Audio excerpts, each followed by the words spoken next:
বর্ষায় পদ্মার ভয়াল রূপ, পানির স্তর বিপৎসীমা ছুঁই ছুঁই, বাড়ছে নদীর গর্জন, স্রোতের তীব্রতা। ধীরে ধীরে পানির নিচে চলে যাচ্ছে বালুচর। এই নিচে ছিল কিন্তু পানিটা আজকে উপরে উঠে গেছে। পানি বেড়ে যাচ্ছে, এভাবে প্রতিনিয়ত পানি বাড়তে থাকলে পরে সমস্যা হয়ে যাবে। সতর্কতায় টি বাঁধে জনসাধারণের প্রবেশে নিষেধাজ্ঞা জারি করেছে রাজশাহী পানি উন্নয়ন বোর্ড। সদর, গোদাগাড়ি, চারঘাট, বাঘার পদ্মা তীরবর্তী এলাকা ও কয়েকটি চরাঞ্চল প্লাবিত হয়েছে।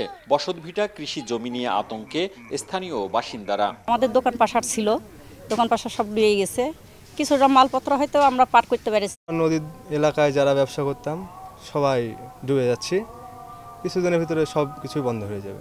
আরও দুদিন পানি বৃদ্ধি পেতে পারে। পানির স্তর ও ভাঙন পরিস্থিতি পর্যবেক্ষণ করে দ্রুত ব্যবস্থা নেওয়ার কথা জানায় স্থানীয় পানি উন্নয়ন বোর্ড। আমরা সবাই সতর্ক পজিশনে আছি। অলরেডি আমরা আমাদের পদ্মার যে রিলেটেড আপনার শহর রক্ষা বাঁধ এবং অন্যান্য যে রাজশাহী জেলার যে বাঁধগুলো আছে পদ্মার তীরবর্তী, সেই বাঁধগুলোতে নিয়মিত মনিটরিং করতেছি। প্লাস আমরা যে এটি বাঁধ আই বাঁধ এই এরিয়াগুলোতে আপনার আমরা নদীর ভিতরে কনস্ট্রাক্ট করছি।